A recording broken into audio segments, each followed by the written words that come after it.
이 시간 다 같이 380장 나의 생명 되신 주 찬양하시겠습니다.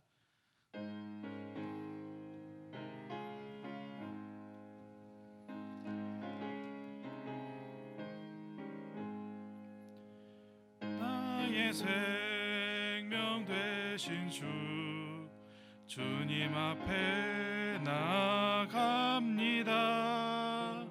주의 흘린 보혈로 정케하사 받아주소서. 날마다 주를 찬송하겠네.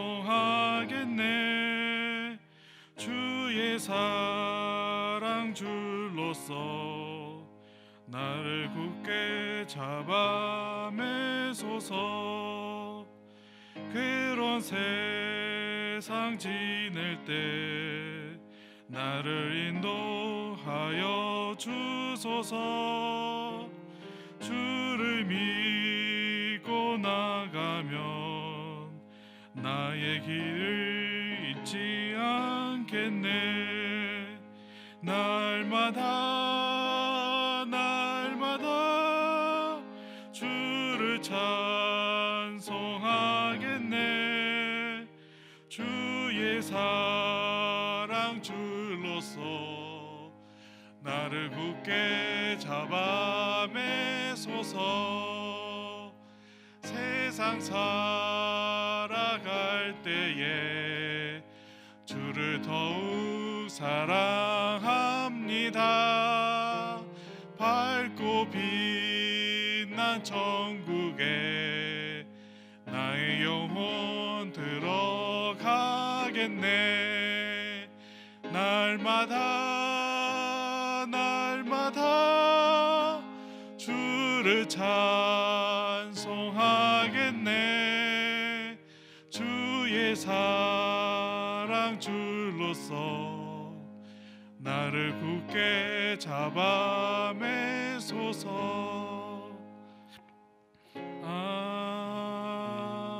아멘. 이 시간 사도신경으로 신앙 고백하겠습니다. 전능하사 천지를 만드신 하나님 아버지를 내가 믿사오며 그 외아들 우리 주 예수 그리스도를 믿사오니 이는 성령으로 잉태하사 동정녀 마리아에게 나시고 본디오 빌라도에게 고난을 받으사 십자가에 못 박혀 죽으시고 장사한 지 사흘 만에 죽은 자 가운데서 다시 살아나시며 하늘에 오르사 전능하신 하나님 우편에 앉아 계시다가 저희로서 산자와 죽은 자를 심판하러 오시리라. 성령을 믿사오며 거룩한 공예와 성도가 서로 교통하는 것과 죄를 사하여 주시는 것과 몸이 다시 사는 것과 영원히 사는 것을 믿사옵나이다. 아멘. 함께 이 시간 찬송가 539장 너 예수께 조용히 나가 찬양하시겠습니다.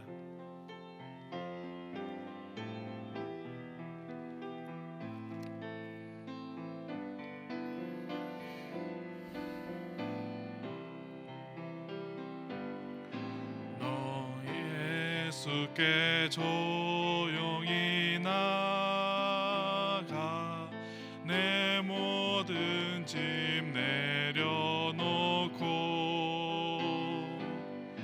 주 십자가 사랑을 믿어 죄 사함을 너 받으라.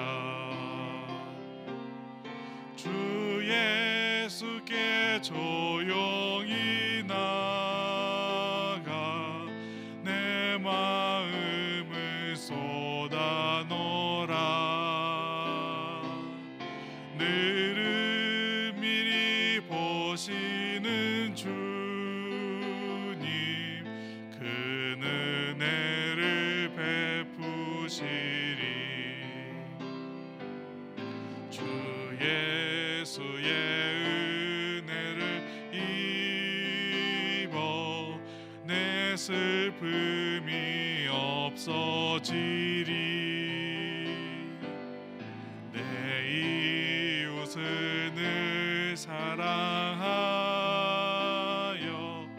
너 많은 것 거저주라. 예수께 조용히 나가 내 마음을 쏟아놓으라. 너를 미리 보시는 주님, 큰 은혜를 베푸시리. 주 예수를 친구로 삼아 늘 내 옆에 모시어라. 그 영원한 생명샘물에 내 마른 목 죽이어라. 주 예수께 조용히 나가 내 마음을 쏟아놓으라. 너를 미리 보시는 주님, 큰 은혜를 베푸시리. 너 주님과 사귀어 살면 새 생명이 넘치리라. 주 예수를 찾는 이 앞에 참 밝은 빛 비추어라. 주 예수께 조용히 나가 내 마음을 쏟아놓으라. 너를 미리 보시는 주님, 큰 은혜를 베푸시리.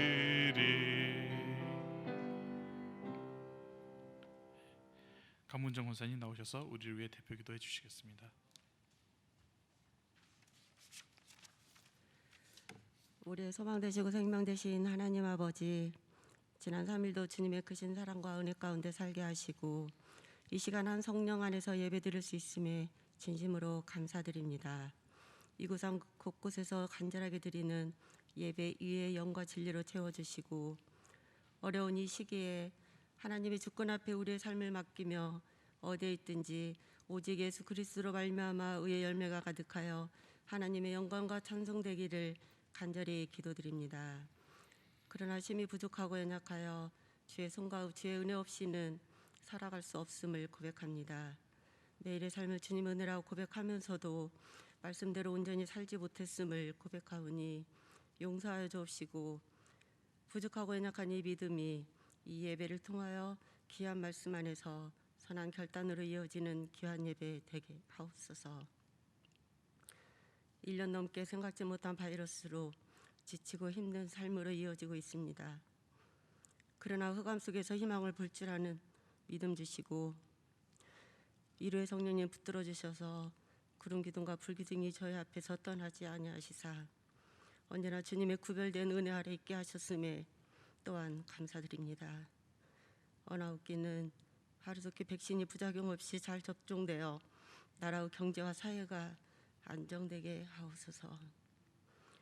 내 귀에 들리는 대로 행하리라 말씀하신 주님, 불평과 좌절보다는 저희 모두 감사함으로 주님의 뜻을 쫓아 늘 깨어 기도하면서 끝까지 주님을 신뢰하며 슬기롭게 잘 극복할 수 있도록 믿음과 지혜로 붙잡아 주옵소서. 사랑의 주님, 이곳에 뜻이 있어 우리 교회를 세우셨습니다. 무엇보다 주님의 몸된 교회를 세워가는데 부족함 없도록 지역사회를 향한 섬김과 복음전도의 사명을 잘 감당케 하시사 저희 교회가 이 지역의 구원의 방주가 되게 하옵시고 성숙한 믿음의 공동체로 세워 주옵소서. 기도로 준비하며 시작하는 세범 성경학교와 청년 공동체의 말씀 사경회를 통하여 예수님을 깊이 만나고 오직 하나님 나라 이루어가는 제자들 다 되게 하옵소서. 또한 우리 교회 많은 사역들을 기억하여 주시고 이 시간 한 믿음으로 간절히 기도하오니 긍휼히 여기사 오직 주님께 영광 돌리는 선한 교회 되게 하옵소서. 길이어 진료 생명 되신 주님, 이 시간 부족한 저희를 말씀으로 부르셨습니다. 오직 말씀으로 붙잡히는 은혜의 시간 되게 하옵소서. 기쁨의 단을 거두는 축복의 통로가 되게 하여 주시고, 말씀 전하시는 조나단 전도사님, 성령 하나님 지심에 나타나신과 능력으로 붙잡아 주시며, 듣는 저희는 눈과 귀를 여시사 깨닫고 오직 하늘에 계신 아버지께 영광 돌리는 저희들 다 되게 하옵소서. 시간 언제나 우리 가운데 여호와니시로 찾아오실 주님, 올 한 해도 우리의 마음을 소원을 허락하시고 모든 계획을 이루어 가실 주님께 감사와 찬송을 올려드리며 예수님의 이름으로 기도드리옵나이다. 아멘.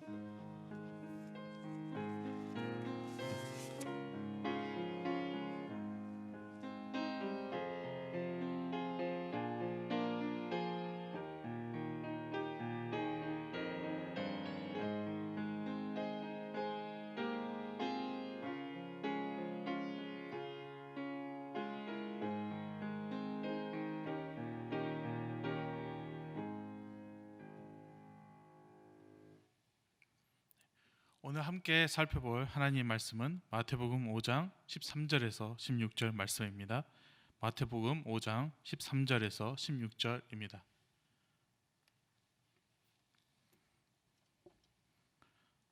제가 가진 성경으로는 신약 성경 5페이지에 있습니다. 우리 다 함께 소리내어 읽겠습니다. 너희는 세상의 소금이니 소금이 만일 그 맛을 잃으면 무엇으로 짜게 하리요? 후에는 아무 쓸데없어 다만 밖에 버려져 사람에게 밟힐 뿐이니라. 너희는 세상의 빛이라. 산 위에 있는 동네가 숨겨지지 못할 것이요 사람이 등불을 켜서 말 아래에 두지 아니하고 동경 위에 두나니 이러므로 집안 모든 사람에게 비치느니라. 이같이 너희 빛이 사람 앞에 비치게 하여 그들로 너희 착한 행실을 보고 하늘에 계신 너희 아버지께 영광을 돌리게 하라. 아멘. 이 시간 우리 교회 공동의 기도의 제목을 놓고 함께 기도하시겠습니다. 기도 제목을 읽어드릴 때 아멘으로 화답해 주시기 부탁드립니다. 첫 번째, 새봄 성경학교를 통해 다음 세대가 예수님을 깊이 만나며 가정과 학교에서 제자로 살아가게 하소서.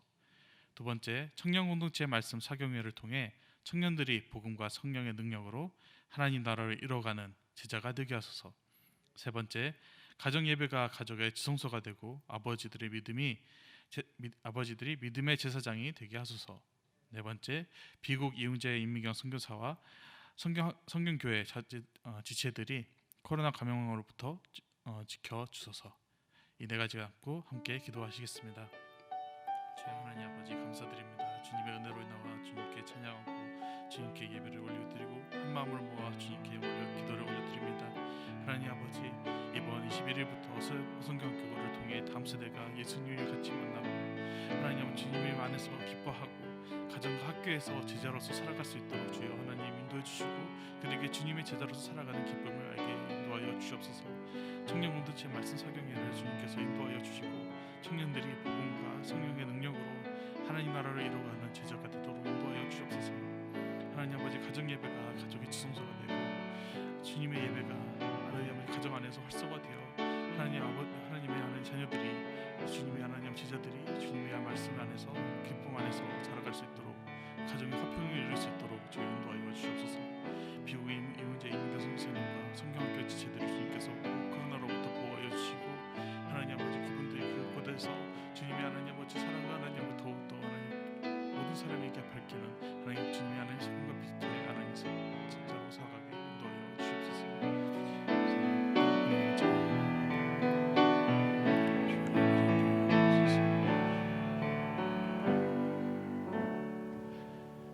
하나님 아버지 감사드립니다. 하나님의 은혜로 오늘도 이 자리에 나와 예배를 드리게 하심에 감사드립니다.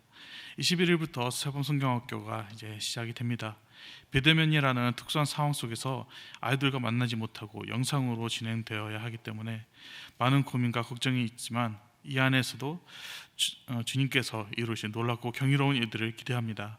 이번 성경학교를 통해 다음 세대가 예수님을 더욱 깊이 만나고 가정과 학교에서 그리스도의 제자로 살아가도록 인도하여 주시옵소서. 청년 공동체에서도 21일부터 말씀 사경회를 진행합니다. 이 말씀 사경회를 주님께서 진행하여 주시고 이 시간을 통하여 청년들이 복음과 성령 능력으로 하나님의 나라를 이뤄가는 제자가 되게 하여 주시옵소서. 그리스도의 놀라운 사랑을 전하는 복음과 기쁨의 통로가 되게 하여 주시옵소서. 주님의 은혜로 더더욱 말씀에 집중하는 공동체가 되기를 원합니다. 가정 예배가 더욱더 활성화되게 하여 주시고 가정 안에서 주 예수 그리스도의 기쁨과 평안을 누리도록 인도하여 주시옵소서. 미국에서 사역하시는 선교사님과 사역에 동참하고 있는 모든 형제 자매들, 성경교회 성도들, 그리고 신학교 학생들까지 주님께서 코로나로부터 보호해 주시고 이번 9번째 발자국을 주님께서 함께하여 주셔서 그 발자국을 통해 주님의 열매를 하나님 더욱더 바라보게 되는 주님의 거룩한 시간 되도록 인도하여 주시옵소서. 이 모든 말씀 예수 그리스도의 이름으로 기도드렸습니다. 아멘. 지난주에는 대한민국의 명절인 설날이었습니다.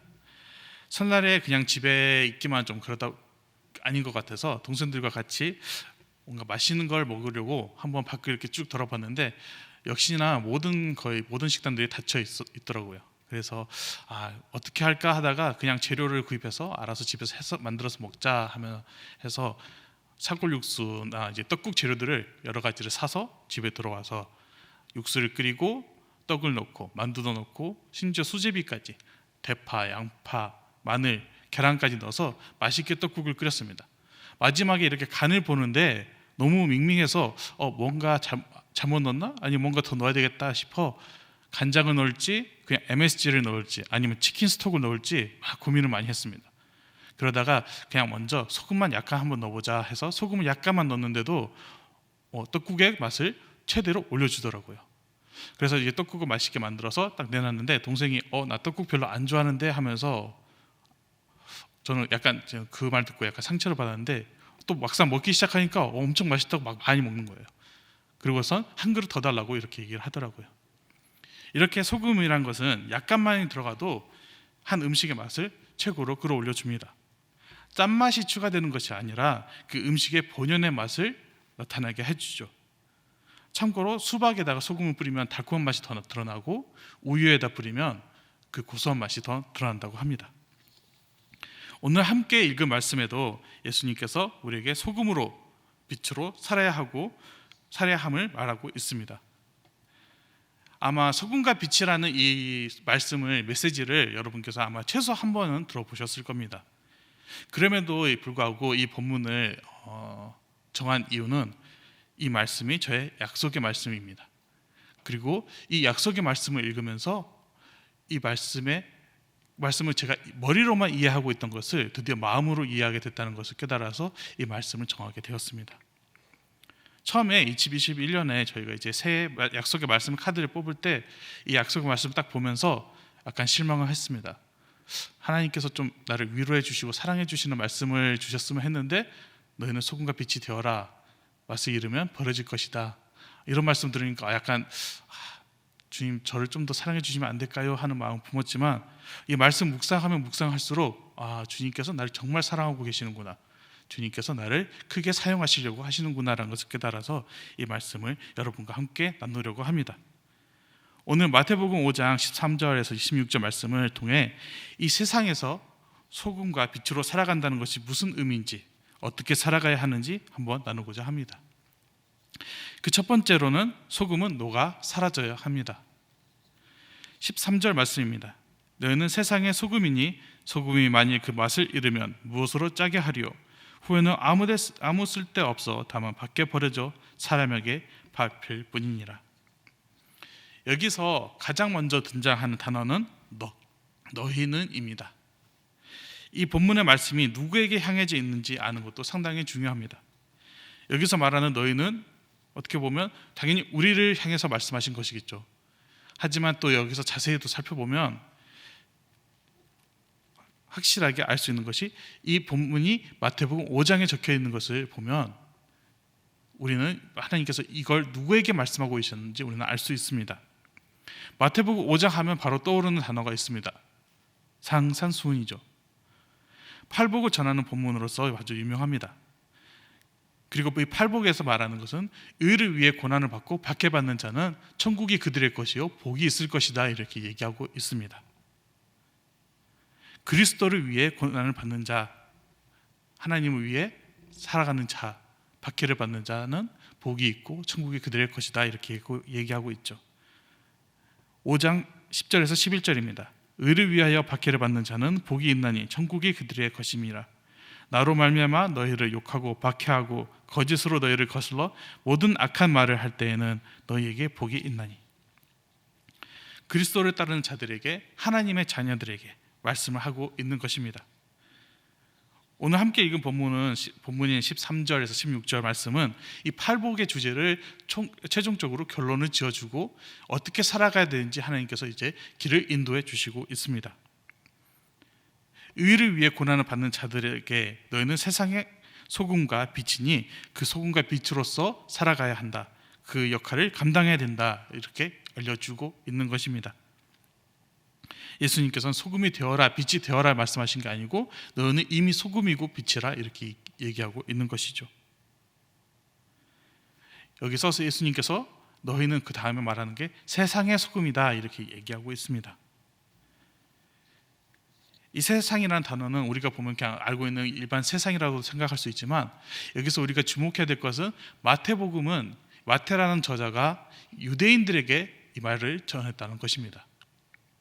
유대인들에게 있어서 땅이라는 단어는 헬라어로 게라는 단어인데, 이 게라는 단어의 어떤 깊은 의미를 보면은 그냥 땅이라는 게 아니라 약간 부정적인 의미를 담아 있는 것입니다. 정화되어야 되고 정화되어야 되는 땅, 부패를 하고 있지만 그것을 이제 방지를 받아야 되는 약간 그런 땅, 그런 땅에 소금과 빛이다, 이렇게 얘기하고 있는 것이죠. 저희는 세상의 소금입니다. 세상의 소금이 되었을 때여야 소금의 본연의 역할을 드러낼 수 있는 것이죠. 교회 안에서 소금끼리 뭉쳐 있어봤자 할 수 있는 것은 아무것도 없습니다. 세상에 나갔을 때야 비로소 소금으로서 역할을 수행할 수 있습니다. 가정에서 소금이어야 되고, 직장에서 소금이어야 되고, 친구들과 관계에서 소금이 되어야 합니다. 또한 이웃과의 관계에서도 우리는 소금의 역할을 감당해야 하는 것입니다. 그렇다면 이제 이 소금의 기능을 한번 알아봐야 하는데, 유대교 문헌에서는 소금은 생명을 유지하는 데 필수적인 요소였습니다. 생활 필수품 중에서도 하나였고, 방부제 역할을 하고 통증을 완화시키는 의료약품으로도 사용했다고 합니다. 구약 성경에서는 희생 제물의 부패 방지를 위해서, 또한 제물을 정결케 하기 위해서 사용했다고 레위기 2장 13절에서 이렇게 기록하고 있습니다. 내 모든 소제물에 소금을 치라. 내 하나님의 언약의 소금을 내 소제에 빼지 못할지니 내 모든 예물에 소금을 드릴지니라. 이 외에도 욥기에서 우리가 지금 계속 묵상하고 있죠. 욥기 6장 6절에서도 싱거운 것이 소금 없이 먹히겠느냐, 닭의 알 흰자위가 맛이 있겠느냐.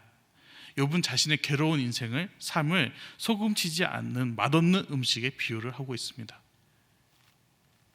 방금 언급했던 것처럼 소금에게는 가장 큰 두 개의 역할이 있습니다. 누구나 다 알고 있는 것이죠. 하나는 맛을 내는 것이고, 또 하나는 부패를 방지하는 것입니다. 이번 2021년에 동생이 새해를 맞이해서 이런 말을 했습니다. 우리 앞으로 비건식으로 밥을 먹자. 저에게는 약간 충격적인 말이었죠. 비건식이라는 것은 한마디로 육류와 조금이라도 관련된 것을 아예 먹지 않는 것입니다. 가장 엄격한 단계의 채식주의자라는 것이죠. 그러다 보니 정말 식탁 위에는 온갖 채소밖에 없습니다. 푸른색밖에 없고, 그나마 좀 씹을 수 있는 것은 콩, 두부, 버섯 정도였죠. 게다가 비건식에 대해서 자세히 알아보지 않아서 저희는 아예 소금도 치면 안 된다는 생각을 해서 진짜 생채소 샐러드, 그리고 약간 데친 두부, 삶은 버섯 정도, 이걸 이렇게 일주일 동안 먹다 보니까 정말 사는 것 같지 않더라고요.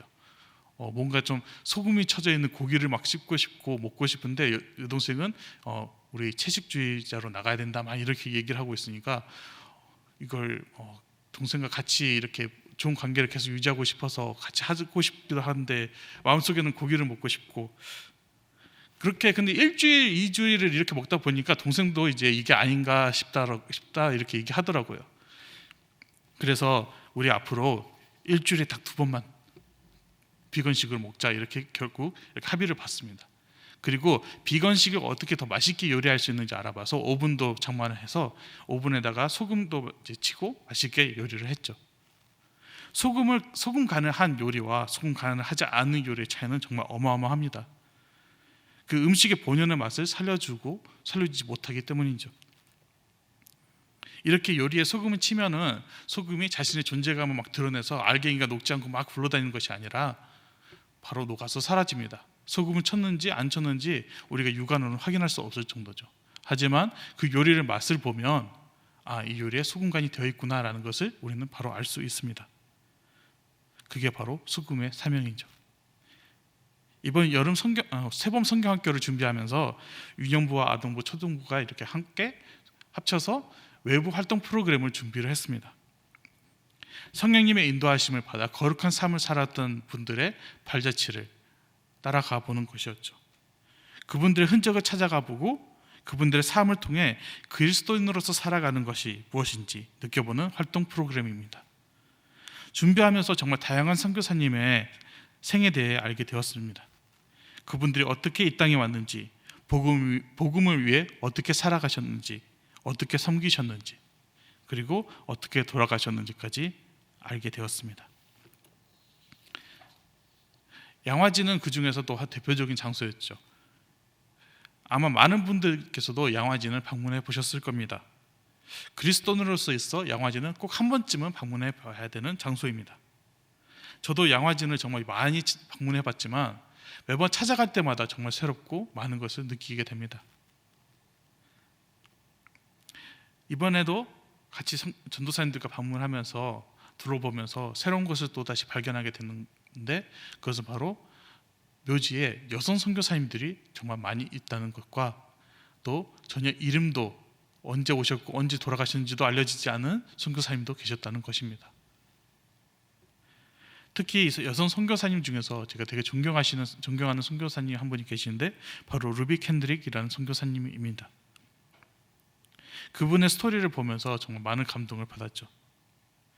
루비 캔드릭 선교사님은 1907년에 9월에 조선의 땅을 밟았습니다.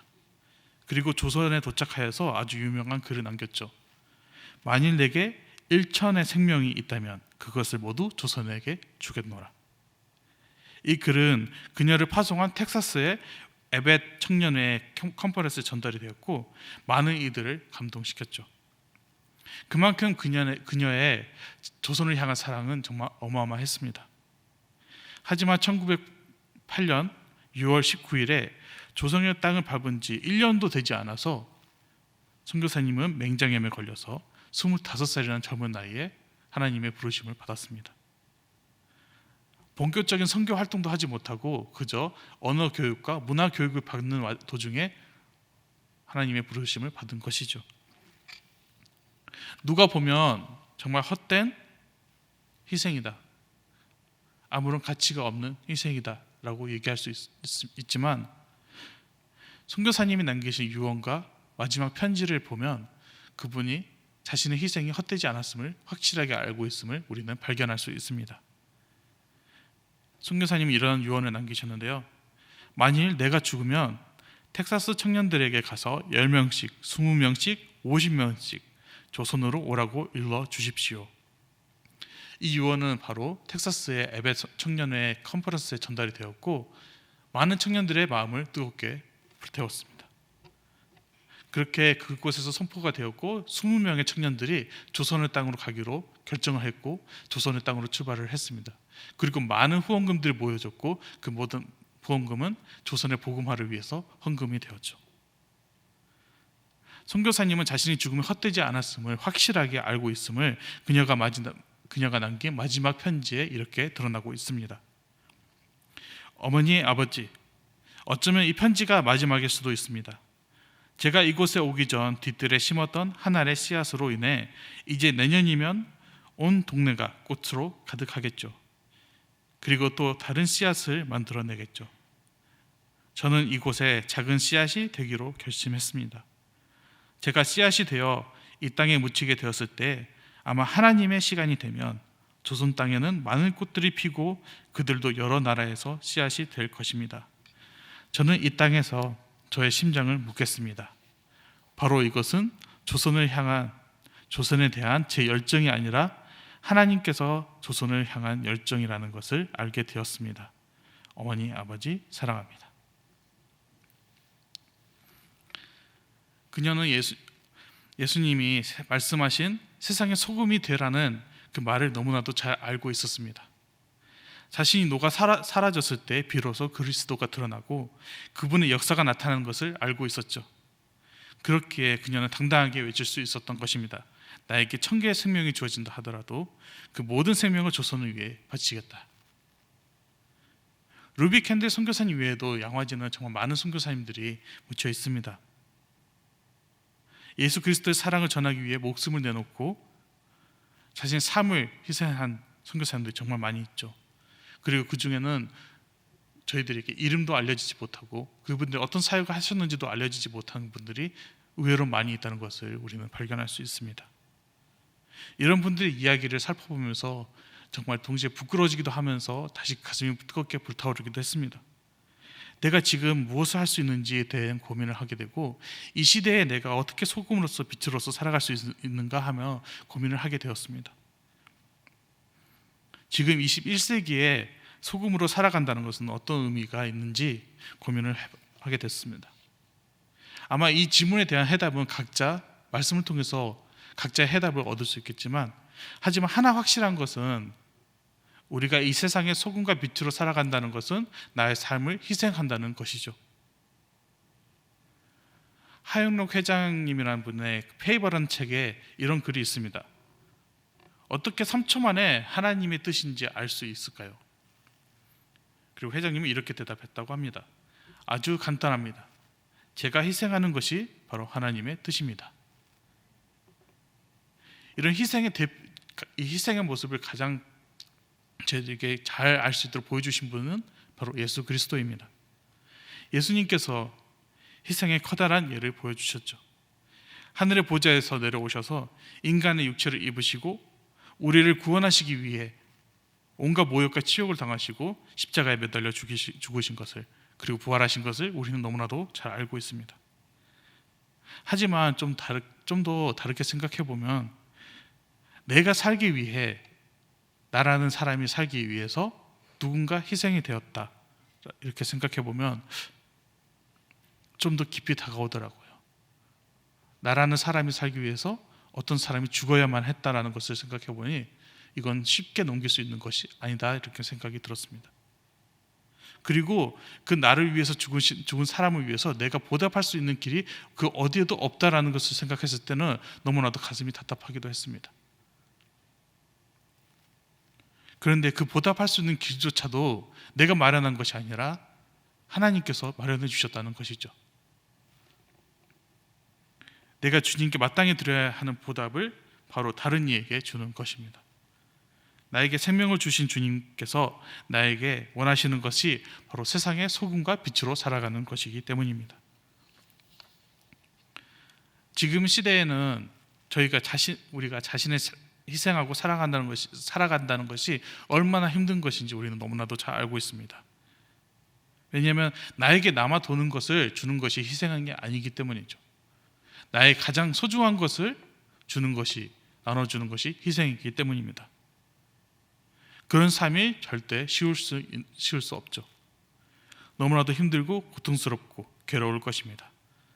그럴 때마다 우리가 할 수 있는 것은 예수 그리스도를 떠올리는 것입니다. 다른 방법이 없습니다. 오직 예수님께 매달려야 합니다. 희생한다는 것은 인간의 힘으로, 인간의 능력으로 해낼 수 있는 것이 아니기 때문이죠. 희생한다는 것, 나의 가장 소중한 것, 내가 가장 아끼는 것을 주님을 위해 드리는 것, 그리고 주님이 그 희생을 보시고 기뻐하시고 배로 갚아주실 것을 확신하고 믿고 나아가는 것을, 그 믿음을 우리가 마음에 가져야만 할 수 있는 것이죠. 내가 하나님을 굳게 믿을수록 희생의 길은 더욱 깊어질 것이고 은혜로 넘쳐날 것입니다. 13절 후반절에는 예수님께서 이렇게 말씀하시죠. 소금이 만일 그 맛을 잃으면 무엇으로 짜게 하리요? 후에는 아무 쓸데없어 다만 밖에 버려져 사람에게 밟힐 뿐이니라. 저는 이 말씀을 처음으로 읽었을 때 정말 많이 두려웠습니다. 왜냐하면 내가 진짜 소금으로서 정말 역할을 감당하고 있나라는 생각을 하게 되었고, 그리고 하나님께서 그럼 내가 감당하지 못하면 나를 버려버릴까? 난 그러면 죽는 건가? 난 그럼 구원받지 못하는 건가? 하는 정말 많은 복잡한 생각이 머리에 들었습니다. 너무나도 두려웠고, 오히려 그럼 내가 더욱더 열심히 살아야지 하는 마음도 들게 했습니다. 그런데 이번에 다시 한번 하나님 말씀을 깊이 묵상하면서 이 16절에 예수님께서 하신 말씀이 소금과 빛으로 살아간다는 것은 16절을 보면 선행을 행하는 것이라고 설명해 주고 있습니다. 성경에서 말하는 그 선한 행동, 착한 행실이라는 것이 그냥 우리에게 누군가에게 자비를 베풀고 그냥 착한 행동하는 것이 그런 선으로 끝나는 것이 아니라, 그 착한 행위에는 예수 그리스도가 드러나는 행실이어야 된다는 것이죠. 선한 것, 하나님이 드러나는 희생, 착한 행동. 여호와 하나님이 드러나는 행실을 우리가 한다는 것이, 그게 바로 예수님께서 말씀하신 착한 행동이었습니다. 그런데 여기서 예수님께서 우리에게 경고하시는 소금으로서 맛을 잃어버린다는 것은, 교회가, 그리스도인 우리가 소금으로서의 해야 행실을 제대로 수행하지 못할 때를 말하는 것입니다. 자신의 욕심을 채우고 자신의 욕망을 위해서 살아가고 자신을 드러내고 나의 명성을 위해 살아가는 것. 대표적인 예가 요즘 뉴스에 자꾸 나오는 정말 말도 안 되는 행실을 보여주고 있는 몇몇의 교회죠. 예수 그리스도의 희생을 보여야 하고 예수님의 이름이 드러나야 하는데 자신의 이름을 드러내려 하고 자신의 욕망을 채우기 위해서 남을 억압하고, 그 모든 게 뉴스를 통해서 드러나 버리고 많은 사람들이 비난을 받고 비판을 받고 있습니다. 그런데 그 비난이 이제 우리 그리스도인들에게 향하고 있습니다. 이런 뉴스를 보면 너무나도 가슴이 아프고 어떻게 해야 될지 모를 때도 많이 있습니다. 이럴 때 우리는 더욱더 예수 그리스도의 말씀에 집중해야 합니다. 세상에 소금과 빛으로 살아야 한다는 것의 그 두 번째를 보면 빛을 숨기지 말아야 합니다.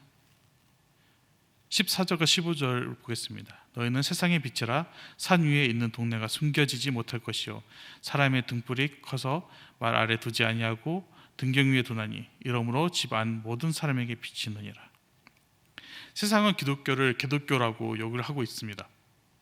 교회의 행동에 대해 엄청난 비난을 하고 있고 비판을 합니다.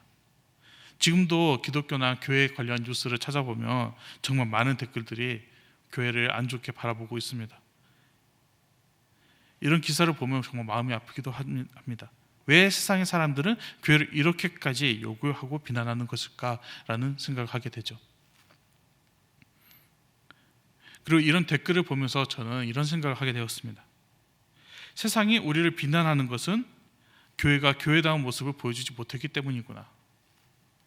세상이 교회를 비난하는 것은 그 교회가 빛이었을 때, 소금이었을 때의 모습을 기억하고 있기 때문이구나. 세상이 우리 교회에게 빛다운 모습, 소금다운 모습을 보여주기를 원하고 있구나라는 생각이 들었습니다. 그리고 하나님께서 우리에게 이제 그만 숨고 당당하게 나와서 빛을 비추라고 말하고 있다는 것을 저는 느꼈습니다. 제가 이런 생각을 품게 된 계기는 바로 정말 친한 지인과의 대화였는데, 정말 가까운 지인입니다. 그 지인이 저에게 이런 말을 했습니다. 네가 정말 예수 그리스도의 제자라면 너의 행동에서 그리스도의 모습이 조금이라도 드러나야 하지 않을까? 제자는 스승의 모습을 닮아가는 게 당연한 것이 아닌가? 그렇다면 너의 모습을 보고 교회를 가고 예수님을 믿고 싶어 하지 않았을까? 라는 이런 말을 했죠. 참고로 이 지인은 하나님 믿었다가 잠시 하나님을 떠난 친구이기도 합니다. 이 얘기를 들었을 때 정말 어디론가 숨어버리고 싶고 당장에서 그 자리를 뛰쳐나가고 싶었습니다. 그동안 내가 이 친구와 함께 얘기를 하면서 예수 그리스도의 모습이 드러난 것이 아니라 나의 모습이 드러나고 있었다는 것을 깨달았기 때문이죠. 내가 이 친구를 진심으로 예수 그리스도 앞으로 데려오길 원한다면 내가 드러나는 것이 아니라 화려한 언변으로 그 친구에게 전도를 하는 것이 아니라 그저 내가 죽고 예수 그리스도가 내 삶에서 드러나야 된다는 것을 깨닫게 되었습니다. 저는 왜 빛을 그 친구로부터 숨기려고 했을까요? 그렇게까지 억지로 숨겨서 나도 깨닫지 못할 정도로 그 빛을 숨겨서까지 내가 무엇을 얻으려고 했는지 한번 생각을 해봤습니다. 그리고 알게 된 것은 그 빛이 드러나면 나의 추악한 모습이 드러나는 것을 저는 두려웠던 것입니다. 나의 죄인된 모습이 드러나는 것이 너무나도 두려웠죠. 그 빛이 드러나면 가장 먼저 밝혀지는 것이 바로 나 자신이기 때문입니다.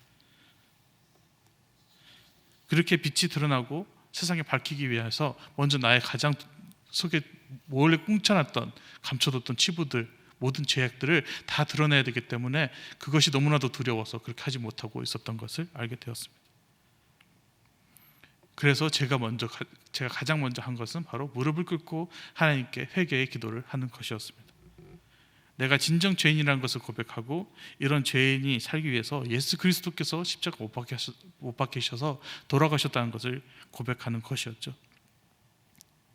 그리고 주님께서 주신 거룩한 백일을 입고 이제 당당하게 예수 그리스도의 제자로서 살아가겠다고 고백하는 것이었습니다. 예수 그리스도의 빛이 비춰질 때야 그리스도의 영광이 모든 사람에게 드러난다는 것을 그때서야 깨달은 것이죠. 죄인인 조나단이 드러나는 것이 아니라 그 죄인 조나단을 그리스도의 제자로 변화시킨 예수 그리스도가 드러나는 것이죠. 그렇다면 소금과 빛으로 살아가기 위해서 가장 필요한 것은 무엇일까요? 세 번째로 바로 말씀으로 무장하는 것입니다. 세범 성경학교를 준비하면서 외부 활동 프로그램을 준비했는데 그때 서대문 형무소 역사박물관을 방문하게 됐습니다. 그리고 거기 바로 옆에 있는 독립문을 찾아갔는데 그곳을 지나가면서 유치원 아이들이 오랜만에 밖으로 나와서 눈사람을 만들고 눈싸움을 하는 것을 목격했습니다. 그리고 그 장면을 보면서 정말 엉뚱한 생각이 들었죠. 눈싸움은 눈덩이가 많은 사람이 이긴다. 너무나도 당연한 생각이죠. 전쟁에서도 총알이 없고 무기가 없으면 그 어떠한 싸움도 이길 수 없습니다. 그리고 우리에게 세상에 소금과 빛으로 살아가라고 말씀하신 예수님께서 그 삶을 살아가기 위해서 우리에게 모든 무구와 준비물들, 도구들을 다 마련해 주셨습니다. 희생을 하며 살아가는 것은 정말 엄청난 에너지가 필요합니다. 한 번의 희생을 하기 위해서 정말 많은 고민을 하기 때문이죠. 제가 선교지에 있을 때 아버지께서 가끔 이제 노숙자를 집으로 데려올 때가 있었습니다. 그 노숙자를 집으로 데려와서 씻기고 음식을 먹이고 옷을 입혀주고 그리고 좋은 침대를 줘서 자고 그렇게 회복하면 다시 이제 복음도 전하고 다시 세상으로 보내는 그런 역할을 자주 하셨죠. 그런데 아버지가 그런 노숙자를 집에 데려올 때마다 저는 솔직히 말해서 상당히 기분이 안 좋았습니다. 불쾌했다고 할 수 있죠. 왜냐하면 왜 저 사람을 위해서 우리가 지금 입고 있는 옷을 내줘야 하고 우리도 지금 먹기 힘든데 음식을 다 내줘야 하고 그리고 나의 잠자리를 내줘야 할까 하면서 그런 고민을 했었죠. 하지만 이제 그때의 아버지를 떠올려 보면 그 아버지의 미소를 떠올려 보면서 아버지는 예수 그리스도의 희생에 동참할 수 있었던 것이 너무나도 기뻤기 때문에 그렇게 했다는 것을 이제서야 알 수 있었습니다. 저희 아버지가 어떻게 그렇게 냄새가 진짜 많이 나고 험한 욕을 하는 그 사람을 데려와서 이렇게 할 수 있었는지 한번 물어본 적이 있었는데 아버지께서는 매일 새벽에 일어나 기도하고 말씀 읽는 그 힘이 나를 그렇게 할 수 있도록 이끌어 주었다 이렇게 얘기해 주셨습니다. 자신을 위해 희생한 예수 그리스도가 어떠한 분인지 알면 알수록 하나님이 어떤 분인지 깊이 알아갈수록 세상의 조롱소리도 세상의 비판 소리도 다 이겨낼 수 있었던 것이죠. 하나님이 깊이 알면 알수록 우리들은 유혹에, 조롱소리에, 비난소리에, 그 박해에도 절대 흔들리지 않을 것입니다. 마지막으로 소금으로 살아가고 있는 한 형제 고백을 소개하고 싶습니다. 그 형제는 지금 미국에서 선교사님과 함께 사역하고 있는 샤논도 형제입니다. 예전에 청년부 수련회 때 이 샤논도와 조나탄과 브리스티가 이제 함께 수련회에 참여할 수 있게 되어서 그 시간에 잠깐 간증하는 시간을 가졌는데, 그때 샤논도 형제의 간증을 정확히 바로 그 말 그대로는 제가 이제 떠올리지 못하지만 그 친구가 말했던 핵심은 바로 이거였습니다. 자신의 목숨은 예수 그리스도의 것이고 그를 위해 죽는 것이 당연하다. 내가 죽어도 그리스도를 위해 그리스도를 드러내서 죽을 것이고 나의 마지막 핏방울이 말라서 사라질 때까지 그리스도를 전할 것이다. 이 형제의 고백이 그때 올라와 펴졌을 때 많은 청년들이 충격을 받았습니다. 그리고 저도 그의 고백을 들으면서 어떻게 저런 고백을 할 수 있을까? 도대체 어떻게 살아왔길래, 어떤 예수 그리스도를 만났길래 저런 고백을 할 수 있었을까라면서 정말 많은 고민을 했었죠. 그리고 쉬는 시간에 그 친구에게 다가와 다시 이렇게 그 고백에 대해서 얘기했을 때 그 친구는 너무나도 당연한 말을 했습니다. 사랑에 빚진 자가 그 사랑을 갚는 것이 당연한 거라고. 그리고 그 사랑을 예수 그리스도가 너무나 대단하기 때문에 갚을 수 없기 때문에 내가 할 수 있는 것은 아직 그 사랑을 전달받지 못한 모든 자에게 나누는 것이라고. 그리고 그 사랑을 위해서 내가 희생되는 것은 전혀 두렵지 않고 오히려 감사한 일이라고 그 친구는 그렇게 고백을 했습니다. 이처럼 우리 모두는 사랑에 빚진 자입니다. 예수님의 희생으로 우리는 구원을 받았고 주님이 죽으셨기에 우리가 살 수 있었습니다. 그리고 그분께서 이제 우리에게 바라시는 것은 세상의 소금과 빛으로 살아가는 것입니다. 그 길이 험난하고 고통스럽고 힘들기 때문에 하나님은 우리에게 이런 공동체를 주셨고 함께 걸어갈 수 있도록 하셨습니다. 그 길을 이겨나갈 수 있도록 우리에게 이렇게 성경이라는 아주 최고의 도구를 주셨습니다. 그리고 그 길을 예수님께서 이미 앞서 걸어가시며 우리에게 모든 길을 다 예비하고 계시죠.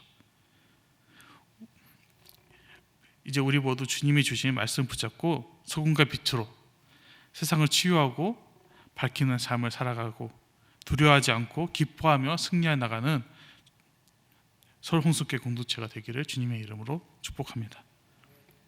우리 이 시간 함께 찬양하시겠습니다.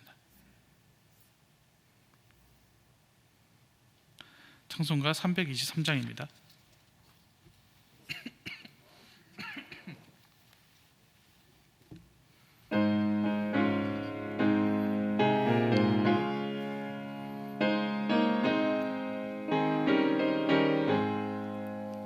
푸른 바다 나서니 모 어디든지 가오리다. 외로우나 즐거우나 주만 따라 가오리니 어느 누가 막으리까. 죽음인들 막으리까. 어느 누가 막으리까. 죽음인들 막으리까. 아골골짝 빈들에도 복음 들고 가오리다. 소돔 같은 거리에도 사랑 안고 찾아가서 종의 몸에 지닌 것도 아낌없이 드리리다. 종의 몸에 지닌 것도 아낌없이 드리리다. 존귀 영광 모든 권세 주님 홀로 받으소서. 멸시천대 십자가는 지고 가오리다. 이름 없이 빛도 없이 감사하며 섬기리다. 이름 없이 빛도 없이 감사하며 섬기리다.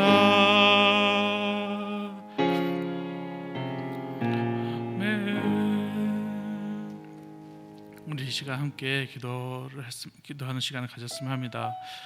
기도하실 때 주님을, 예수 그리스도를 간절히 찾기를 바랍니다. 의를 위해서 살아가는 자가 되어서 세상의 박해를 받고 고난을 받는다 할지라도 소금과 빛으로 살아가는 자가 되겠다고 고백을 했으면 합니다. 내가 드러나는 것이 아니라, 우리 교회가 드러나는 것이 아니라 예수 그리스도가 드러나야 합니다. 예수 그리스도가 우리의 삶에 드러나도록 소금으로 뿌려져 사라지는 것을 두려워하지 않고, 빛을 밝히고 사라지는 것을 두려워하지 않고 기쁨으로 나가도록 우리 삶을 인도해 달라고 부르짖었으면 합니다. 오직 주님 한 분만을 바라보며 나아가겠습니다. 이 고난과 고통과 박해가 가득한 길을 걸어가겠습니다. 주님이 주신 사랑을 우리가 이제 이웃과 열방에게 전하겠습니다. 세상의 소금과 빛으로 살아가게 하소서. 이 모든 말씀 붙잡고 주님의 말씀을 묵상하며 기도하시겠습니다. 하나님 아버지 감사드립니다. 주님의 은혜로 하나님 오늘 이 자리에 나와 하나님의 말씀을 하나님 아버지 묵상하는 시간 갖게 되었습니다. 하나님 아버지, 주님께서 우리를 세상의 소금과 빛으로 부르시고, 하나님 우리는 이미 소금이고 이미 빛이라고 말씀하셨습니다. 하나님 우리가 그 소금으로서 감당의 역할을 하나님 아버지 완강하고 하나님 살아갔던 것을 하나님 주님께서 용서하시고, 하나님 이제 소금과 빛으로서 주님의 하나님 말씀하신 그 말씀 붙잡고 하나님 나가기 원하오니, 주여 하나님 아버지여, 그 길을 우리들이 하나님 혼자 걸어가지 않도록 주여 하나님 많은 동역자들을 붙여주시고 하나님 예수 그리스도께서 우리와 함께하여 주시옵소서. 하나님 그 길을 걸어가는 것이, 희생한다는 것이, 하나님 나의 가장 소중한 것을 남을 위해, 나도 모르는 그 처음 보는 사람을 위해 희생한다는 것이 얼마나 힘든지 압니다. 하나님 아버지, 그렇게 하나님 그 희생을, 하나님 주님께서 원하시는 그 희생을 내가 할 수 있도록 하나님 아버지 길을 인도하여 주시옵소서. 나를 주님의 하나님 아버지 그 십자가의 길을 하나님 내가 걸어갈 수 있도록 주여 하나님 아버지 함께하여 주시옵소서. 주여 하나님 아버지, 주님께 하나님 모든 것을 올려드립니다. 하나님 아버지 주님의 말씀 붙잡기 원합니다. 하나님 아버지여, 주님의 말씀을 내가 더욱더 묵상하고 그 말씀으로 굳건하여 져서 세상의 조롱소리와 하나님 비판 소리에도 하나님 무너지지 않고 하나님이 말씀하신 소금과 빛의 역할을 감당하게 하여 주시옵소서.